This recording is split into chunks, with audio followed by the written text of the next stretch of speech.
Right at the start of the COVID-19 outbreak, before we were all told to lock ourselves away, I took a photo trip to the Brecon Beacons to see what sort of photos I could get from the comfort of my car. Hello everybody, I am in a car park in Wales. It's not the most exciting start to a photo trip, and no, I'm not going to be taking pictures of Tesco supermarket, which is where I am right now.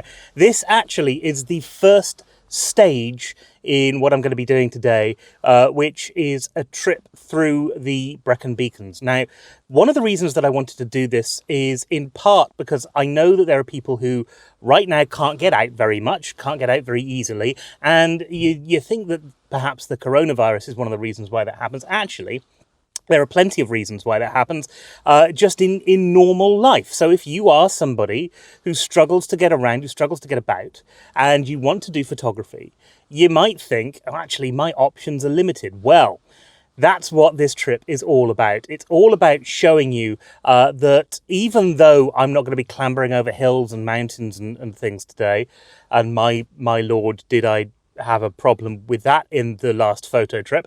But instead, what we're going to be doing is we're going to be traveling the length of a road that I know has little parking places along the way. And where we see a little parking place and it's a pleasant area to visit, we're going to pull in, get out of the car. I've got my camera down here and my strap. It's all here, all with me. Now, I'm not taking a tripod with me today, so this is just, grab your camera, get in a car, go to a road, and take pictures of what's along the way. I'm very lucky that I'm in the Brecon Beacons because that's a place that has got some absolutely amazing shots, even if you're just by a roadway. We'll see what we can get on the trip. I will actually, just a little thing, if you're thinking of doing this, but you're not entirely sure where to go, what I do, and this has worked sort of 2 or 3 times when I've tried it, I always use Google Maps. Have an idea about the sort of area that you want to go. You can see which areas are green and which areas are city and things like that. But you can also travel along that road virtually and see if there's any parking places and if those parking places might have some interesting places to take photos from. Right now, I've just had a lovely sandwich and I've got some drink to take with me, so I'm all nice and comfortable in my car, and I'm there's nothing that I need to really worry about. But we are going on this road. It's the A470, I think, and if it's not, I'll tell you later on in the video, but that's where I think we're going right now. We're going to travel the length of that road going up, stopping at places along the way, and we're going to travel the length of that road going back, doing exactly the same thing, and at the end of it, hopefully, we'll have some nice photos. Or at least some photos that we can do something with in Lightroom. And so I set off along the A470. That was the right road, and well, I couldn't find anywhere to stop because it was incredibly busy. So when I reached the end of the road, I turned round and started to come back, which is when I found somewhere to pull over. I've just got a single shot of the mountain, which is over there. But unfortunately, it's not very good. And you know what? It's not sharp at all. I was right at the edge of the range. I was at 300mm, and it just didn't seem to focus on actually something which is pretty far away. I think what I probably would have needed right with this is an actual longer zoom lens to try and get the shot that I was actually getting. Stuff closer in the frame was focused, but that thing right at the very edge of it wasn't. So that's a little bit disappointing, but there's a lot of potential here. What I've done is I've driven along the road already to see what's available. I've got my glasses on. I've got some new glasses. and they're these reactor light ones, so they change colour with the sun. Anyway, there's a couple of different shots I think I might get here. I might break the tripod out at one point as well, because there's some flowing water at one point too, so that might be interesting. However, first shot of the day, not too great, unfortunately, although I thought it was going to be good because it's a nice snowy peak. But I might have got something that I could use in a texture shot, perhaps. We'll see how it goes. And this is the shot I got, and as you can see, that peak, it's just not sharp enough. And I should have had an awful lot more elevation with this as well to get that looking right. But a little further down the road, however, my luck was about to change. Well, I've stopped again. I'm a little further down the road, and I am a little bit closer to the mountain that I saw before. So I'm hoping that what we're going to be able to get right now is a better shot than the one that I got before. I need to play around with the settings a bit. One of the things to remember about going out on a day like today, now currently it's probably around about 2 o'clock in the afternoon, and the sun is getting low, but it's not really low enough to make much of a difference. In the afternoon, it will be setting in a certain direction, and if you shoot into that sun, you're going to get a really hazy looking image, and you're not going to get an image which is particularly good. There'll be a lot of problems with the shot that you've got. So if you try and shoot the other way, the way that the sun is right now, looking the other way, you've actually got some really nice light. You've got some really nice shadows on the ground as well, and it's not like you would get if you were here at golden hour. But if you have to shoot in the middle of the day, and you know there are plenty of times when, if you're not a professional photographer, you absolutely have to, or more importantly, if you're not a professional landscape photographer, you absolutely have to go and shoot the things that you have to shoot. One of the things I would say, don't go directly into the sun. It's a sort of a fool's errand, and it's not something you can easily correct when you get back into Lightroom or Photoshop or something like that. There are things like dehaze which will help with things like that, but they won't help nearly enough because the sun is this massively bright thing in the sky. Now, I'm very excited to go across the road. I'm actually in a little estate right now, which is the opposite side of the mountain. So I'm going to nip over there and see if I can get a shot of this mountain, hopefully in focus this time.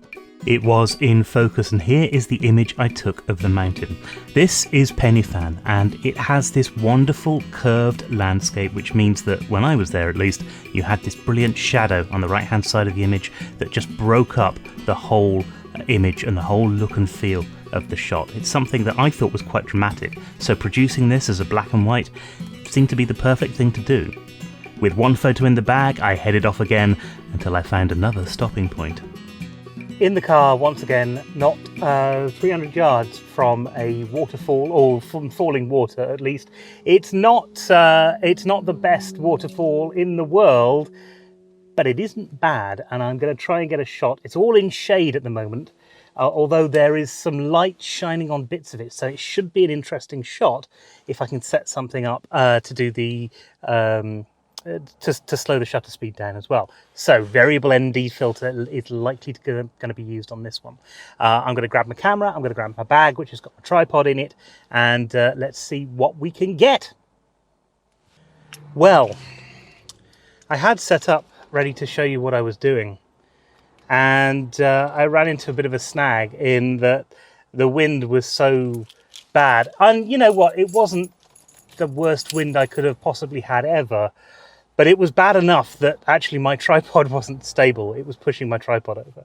And so I've kind of curtailed that. Now, I did get 2 shots, both of which are... Oh, actually, that's not a bad one.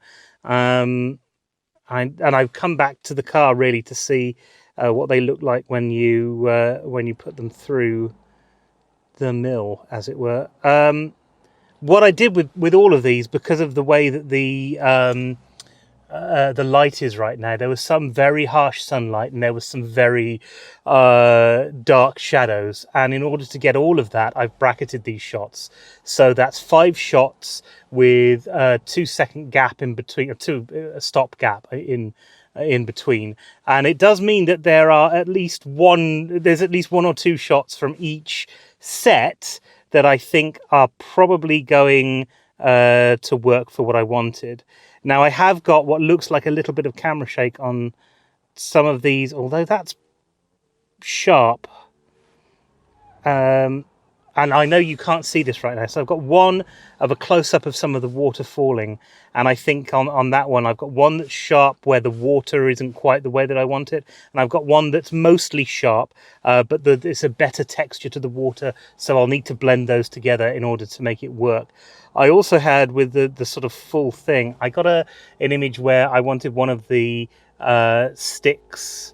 There's some sort of fence posts, and I wanted one of those posts almost to be a leading line into the picture. And to be honest, looking at it, I don't think it's worked particularly well. I don't know. It's a difficult shot. Well, it's a difficult location to shoot. And it's a difficult subject matter as well. There is falling water there, but falling water in and of itself doesn't make a good picture. And I'm not sure this one picture, now that I'm looking at it back, is actually very good. I do have that water shot though. That I'm pretty pleased of. Now I'm back in the car as well. I actually get to see a better representation of the mountain that I took earlier. Now you'll have seen this already, I imagine. Or at least you'll have seen a shot of it already. So this is the first time for me. And actually more of these shots than I thought look all right. And even this one, although it's not in focus right close in, I think I could put a texture over that and do something interesting with it. We'll see. That might be an interesting tutorial.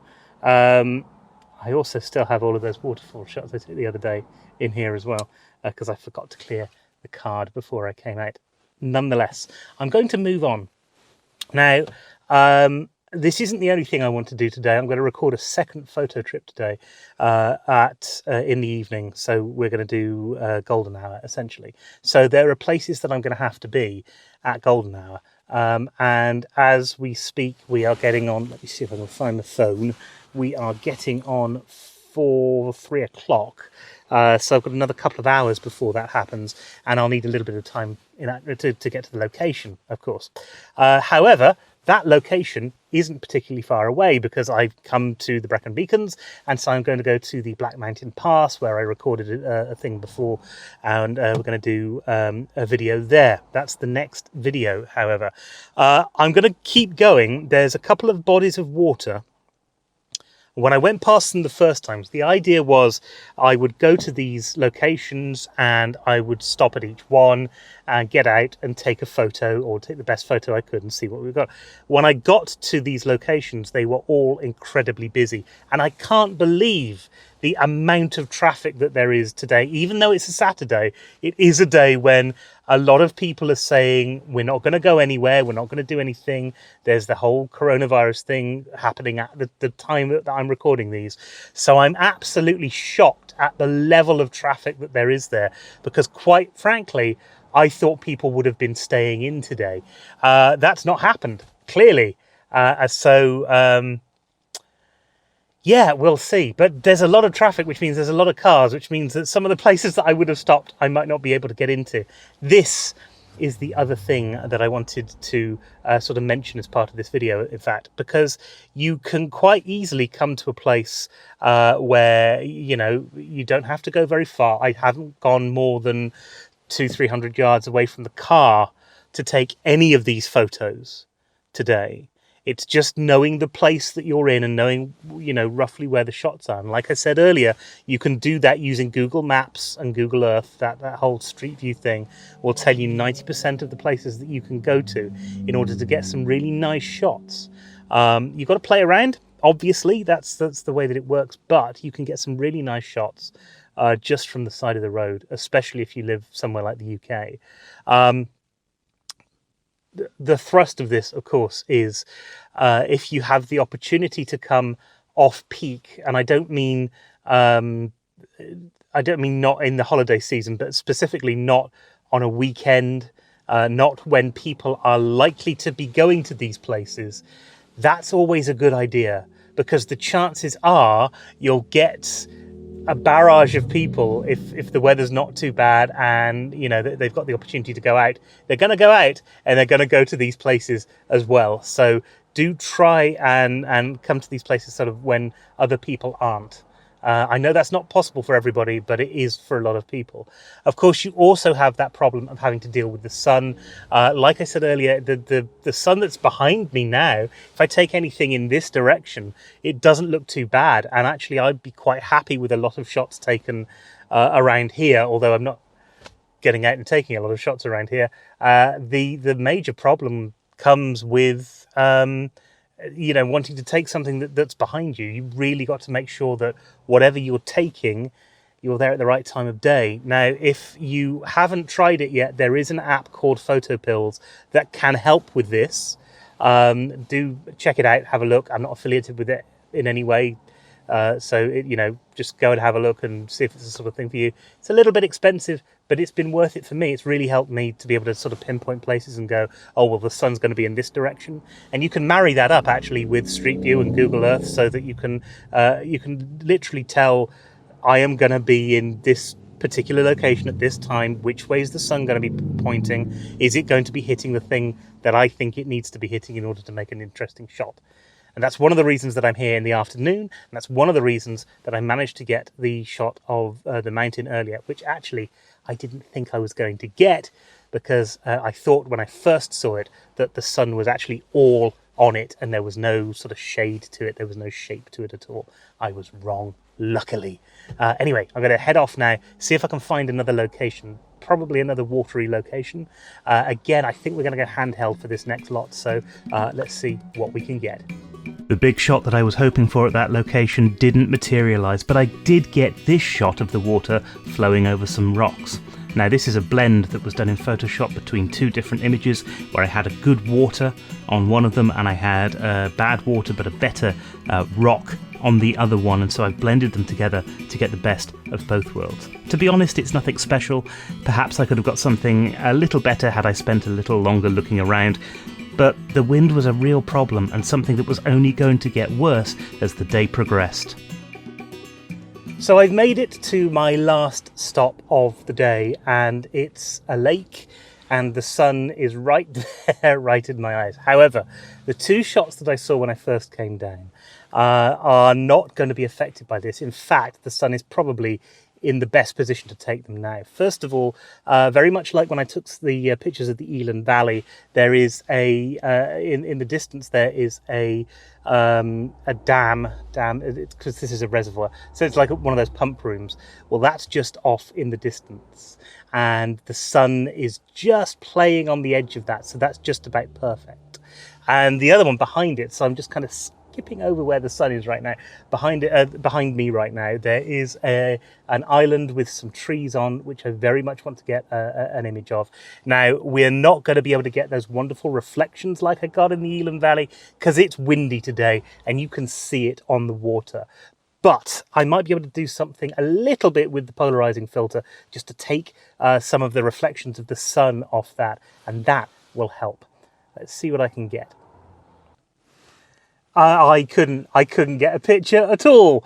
It is so windy out there. In fact, it doesn't look like it, but I had to take my hat off because it was so windy. I'd have lost my hat otherwise. I got a picture at sort of 300mm zoom, and it's awful because I was shaking about all over the place just trying to hold still. Being buffeted around, and it's not me that's being buffeted around by the wind, it's the camera, it's the front of the camera. So all of a sudden it doesn't quite feel like it's being dragged out of your hand or anything, but at 300mm zoom you are all over the place when you're doing it. So I didn't get it, but I did get another picture. I did get the other picture that I wanted of the tree line and the hill behind it and the water in front of that. Take a look at that right now. Here it is, and once I got the image back into Lightroom, I realised it wasn't really what I'd wanted from the shot at all, so the final location of the day was something of a bust. Nevertheless, I did get at least one great image of Pen y Fan, and that road is somewhere that I really have to explore in the future. But the best image of the day for me was actually the second image that I got of the mountain, this time in colour, and I'm really pleased with how this looks. Something about it just speaks to me. So it goes to show you that even from the comfort of your own car, you can always find photos to take. I hope you've enjoyed this video. I will be back with a Lightroom edit next week, and of course some more chat and some business videos during the week. Don't forget to hit that subscribe button and hit the little bell icon at the end to make sure you don't miss any of those. And as always, let me know what you think about the trip and about the photos that have been taken in the comments below. And do tell me, where have you been where you could get some really great photos without going too far from your car? Well, that's it for this video. Until next time, keep taking those shots, and of course make sure that you're keeping yourself and your family safe. Bye for now.